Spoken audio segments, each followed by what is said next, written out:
Happy Friday. Thank you for joining Carini Arts Behind the Scenes. Today, we're going to talk about how to price your art. Some of the key tools and tips that have worked for me, some that haven't. So, how to price your art and some of the tools for selling it.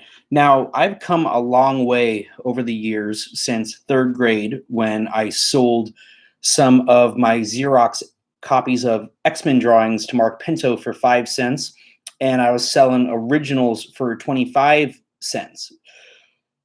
I'm sure they've appreciated in value. So if Mark held on to those, they're probably worth a lot more today. But the other day, I was in one of my Facebook groups and I saw someone ask if $75 was too much to charge for their painting. And I looked at their painting. It was a decent size and it was a good painting. It looked like there was a lot of work that went into it. And there's such a disparity and a gap when it comes to pricing art. Not everybody is selling $18,000 sculptures composed of air and spirit. Not everybody's selling $120,000 bananas. So, how do you fill that spectrum? How do you get from down here to up here? And it's a tricky game. It's a funny and fickle thing, selling art and pricing art as well. And I've seen the ups and downs of that. And today I'm very happy with some of the price points that my work has fetched. But I do sometimes ask myself, hey, what do I do to get to the upper echelon or to that next level? At the same time, do I alienate people in the process? Because one of the secrets or things that I came to realize was that my work is about struggle, it's about overcoming struggle, and it's about connection. And that means that a big part of my audience were people that struggle, people that have overcome things or are in the process of overcoming things. And oftentimes that means financially overcoming things. So there were periods of time where I was pricing myself out and making my work not accessible to people because I had such elevated price points. And part of what I did to alleviate that without diminishing the value of my work was to fill in the gap with things like smaller works, more economical works using more economical materials so that people could choose between their grades when it came to commissions, and also adding prints and other items to my shop so that there was sort of this spectrum of, hey, you like my work, you want to support me, well, here's something at this level, and then if you want to step it up, here's something at this level and at this level and at this level. So offering sort of a tier system is something that can work for you. But even within that tier system, how do you first figure out how to price your work? So I know that when I was in college, it was one of the first times that I really started thinking long and hard about pricing my work. And it was because at the time I was working 3, 4 jobs, and we were coming into summer and I knew how much I was going to have to work. And at the time I was making around $8 an hour at my jobs, my various jobs. And so I figured 40 hours a week times 8, you're talking $320. Now, if I could find a way to sell a painting a week for $320, I wouldn't have to work that 40-hour work week at this job that I felt was going to push me nowhere, essentially, that was just going to hold me back and just consume my time and prevent me from focusing on my goals and my dreams. So at the time, that was a great way to think about it, especially when you're a student. It's this opportunity to sort of look at things, because especially when you're a student, you're not really expecting to be making a lot of money while you're in school. But if you can start marketing yourself and selling your work and viewing it as a viable business while you're in school, you can plant some seeds that will create a platform for great success for you. So think of it that way. Think about minimum wage, how many hours you have to work to make a certain amount of money for what you need based on your overhead. And if you can find a way to sell art in that price range, then hey, you could balance it out while you're going to school, build your portfolio, build your repertoire, get reviews on Yelp, Google, things of these nature on Facebook, and you can really start building the business. So I always tell people and encourage people to start building on these things as early as possible. Now, a lot of these platforms weren't available when I was younger, but they are now. And I have found that the bulk of my sales come from social media, from Facebook, from Instagram. I've even had sales from Twitter. I've had sales from the dating apps through Tinder and Bumble, relationships that did not work out, but people that were interested in my work because they could see that I was posting photos of me with my work. They said, hey, I like your work. So, hey, everything and anything is an opportunity for you to promote your work. And that brings me back to the idea of overhead. So in terms of pricing your work, if you have minimal overhead, if you don't have a lot of expenses, you can have more flexibility in terms of pricing your work. Now, if you have a tremendous amount of overhead, whether it be super high rent or student loans or a car payment or other bills, or you have children or things that you need to pay off, you're going to need to make more money in theory to make it a viable business and to succeed. So you're going to have to evaluate that, factor that into the equation.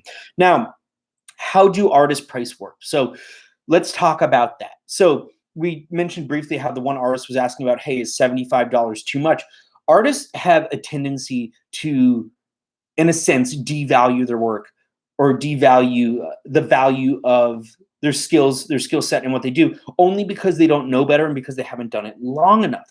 But when you look at the context of art history, paintings selling for hundreds of millions of dollars, artists selling bananas for $120,000, sculptures made out of air and spirit for $18,000. Now, yes, those artists are more established. They have names. And so there's a credibility that people will buy into with that. But that doesn't mean that you can't up it to, say, rather from $75 to $750. Now, I have in the past run into people that have messaged me and said, hey, how much is that painting? And I'll tell them maybe it's a large piece, maybe it's a small piece. And they'll say, oh, okay, absolutely. I'll pay that. I absolutely want it. Go ahead, box it up. Let's do it. And then I've had other people say, oh, I had no idea how much that was going to cost. That's 10 times more than I thought it was going to be. So you're going to run into that with people just not understanding the costs of your work, perhaps because it's not publicly declared. I don't really like to publicly declare the costs of my originals. Now, if you go to my shop, you'll see that I do have the prices for the canvases. Now, original works of comparable size are going to be significantly more, sometimes exponentially more than those canvas prints. But it's because it's the original. There's a different type of spirit that goes into that original. It's a one of a kind. Now, we will in the future get into a different debate of, do canvas prints, does having those accessible devalue the original, or does it add to the value of it? Because there's a big debate there. And I definitely think that in many ways it can actually add to the value by increasing the presence and the visibility of the work and building the name and building the brand. But let's talk about that another time. So many artists, in terms of starting out, will look at things from an hourly perspective, because what do we do when we get our first job? We're told that we're going to make X amount of dollars an hour. So we're taught to think in terms of hours. So we think, oh, well, minimum wage is this much here. And okay, so I need to make that, or I need to make 2 times minimum wage or 3 times minimum wage. But we think in that context based on hourly wages. What is my time worth per hour, as opposed to the value of the service and the experience itself? Now, I will have a lot of people message me sometimes and say, hey, I want something, but I want something a little more minimalistic. And they have this expectation that because it's minimalistic, that it's going to cost less. Now, there's this story, and I'm going to sort of paraphrase here, but of Picasso and of a woman coming into a bar. She sees Picasso and she's familiar with his work. She says, oh, can you draw me? And so he takes a napkin, draws a photo, or draws a picture, portrait of her, hands it to her. And she says, okay, how much do I owe you? And he tells her this really high amount. And she goes, oh, but it only took you a couple minutes to do. And he says, no, it took me a lifetime to learn to create like this. And so I look at that perspective in terms of my minimalistic works. And I've had to study a lot of art history and sort of dive into the context of these to really have a deeper understanding and appreciation for this idea. But it's really true that my minimalistic works aren't necessarily easier for me to do. In fact, for me, as somebody that's a bit OCD and neurodivergent, letting go and doing minimalistic works is actually more challenging for me. So for me to create something that has this magical flow to capture an essence with less, I think has a sense of more to it in a way. So I don't think that it should necessarily cost less, but sometimes that's the expectation because we live in a consumer-based society that always thinks, oh, I should get more for my dollar. So I'm going to just read through the comments here. So Sabrina says that she's about to ship 2 big canvases and only paying for the shipping because you don't know what price to give. Well, and that's another thing, is factoring in the costs of shipping. For me personally, some people don't realize the cost of shipping. Now, when you have works that are worth a lot of money, I've had large pieces that have some weight to them, that to ship them across the country, because I ship nationally and internationally. I work in a couple dozen countries, but even to ship across the country recently, I was quoted almost $1,500 for crating and shipping. And so you think about that. Some people don't want to pay $1,500 for a piece of art, let alone factoring that into shipping. Oh, you tried to remake my Phoenix. I'm curious to see that. But yeah, I am going to do a future talk, and we'll talk about the cost of shipping and alternatives. So maybe that'll help with giving you some options. But I think that there's definitely a few conversations there, including maybe how to work out your payment terms and to command your value and to negotiate so that you're making sure that you get paid up front and that you're paid and compensated fairly for your time. So again, the idea of time hourly, how much is my time worth hourly? But then when you think about it, there are certain positions in life where people charge $75 an hour for services, especially if you're an independent contractor. So as artists, most of the time, if you're not working with the gallery, you're an independent contractor, or you're a sole proprietor or an LLC. You're a self-run business, though, is ultimately what it comes down to. And so as a self-run business, it is not unreasonable for you to be charging in the range of $75 an hour, $125 an hour, maybe even $250 an hour. So there are a lot of things you can do in terms of pricing your art and making determinations, and you sort of have to factor in a number of things. So before I go further and dive into how I price my art specifically, let's look at some of the things that we can weigh in terms of how to price your art when you're getting started. So if you're getting started, a couple of the things that you can look at, and I can not give you a firm number of what you should price your work at.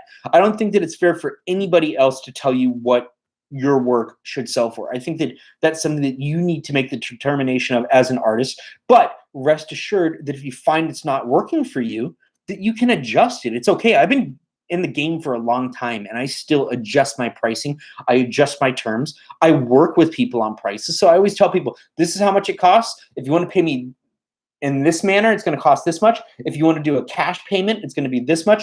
If you want to do this and there's a bartering of service, because balanced reciprocity is a thing, then that can factor into the equation. So there's a lot of flexibility and variety of ways that you can look at this as an artist. And it's a wonderful thing, but it can be overwhelming if you haven't done it. So as an artist that's just trying to start pricing your work, what I would suggest to you is that you look at other artists that are at your experience level, people that have been doing it for around the same amount of time.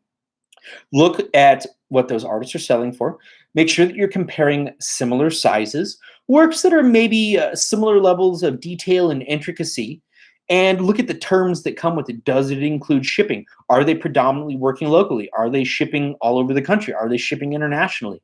Are they requiring people to buy multiple works? Are they generally selling one-offs? So look at what other artists with comparable resumes may be doing, and that's sort of a starting point. Now, it doesn't mean that you can't charge more than them. It doesn't mean that you can't charge less than them, but it'll at least give you a point to start. Now, I will tell you, though, that say you look at 2 to 3 different artists that are in your comparable range in terms of style, experience, skill level, even those 3 artists can be at different ends of the spectrum. One could be down here, one could be here, one could be here. And it doesn't mean that any one of them is right. They may have different levels of overhead. They may have different perspectives about making money, how much workflow they want coming in. Maybe they hold another job versus doing this full time. Now, when I shipped to doing this full time, I had to start thinking, okay, you're no longer having income coming in from something else. So now you need to make sure that you're building sustainability. Now, I will tell you that even as a professional artist that does this full time, I will have periods of time where nothing comes in for sometimes days or weeks or sometimes even a little bit longer. And it gets a little worrisome for me. But what I have done is I've reduced the overhead to a minimum, and I do price my work based on my skill level, based on my experience. So it does go for a very reasonable amount in terms of building the life that I want. So the commission set that I just did, for example, when I factor in the overhead, the cost of materials, the fact that I am doing something for someone locally, that I'm installing it myself, and transportation costs, installation costs, my take home on that project based on the terms of the deal is going to cover me for approximately 3 to 4 months. So when you can do projects that will cover you for 3 to 4 months, it gives you the flexibility to have a little wiggle room, to not be overwhelmed. And you don't necessarily need to get as many jobs when you are doing them for those price points. Now, if I was to do them for significantly lower price points, what would happen? I might get far more work, but I might be inundated all the time. It might devalue my work in the eyes of some. I don't necessarily think that it does, but perspective is a funny thing in the psychology of sales, particularly when it comes to art. It is a funny, funny thing. I've actually also noticed that there have been times in my life where I had things priced at a certain price point. Let's call it, let's just throw out a random number. Let's say like $2,000, where maybe I had something priced at $2,000. And I had that piece for a couple years and nobody bid on it. Nobody was interested. But then just playing with psychology, playing with numbers, and sort of reevaluating what I perceive my worth to be and the value of that particular painting, I bumped it up several times, like up past $10,000. Guess what? Wouldn't sell for $2,000. Sold for many times that, though, when I bumped the pricing up. So sometimes when you elevate your prices, people will actually perceive it to be of greater value. Now, also, when you take things up to a higher price point up here, you can start there, and then you could always back down if people say, well, I really want that, but I'm working with this. Well, guess what? Then you can maybe go down to here, or you can meet in the middle. There's more wiggle room, though. But when you're starting down here, you don't really have much wiggle room because you're really not making anything to begin with. And I know that a lot of artists believe that you have to do things for free for the exposure when you're getting started out, or you have to do them for bare minimum for cost of materials. It's not necessarily true. And it actually creates a bit of a bottlenecking problem for artists, because when people are doing things for free and for next to nothing down here, and then somebody reaches out to me and I'm way up here, a lot of people from the general public can't understand why there's that disparity, why there's that gap. And so who knows, they may go with this person that's doing it for next to nothing, or they may say, hey, you know what, that guy's an investment. That guy's been doing it for a long time. I believe in that. That's what I want to do.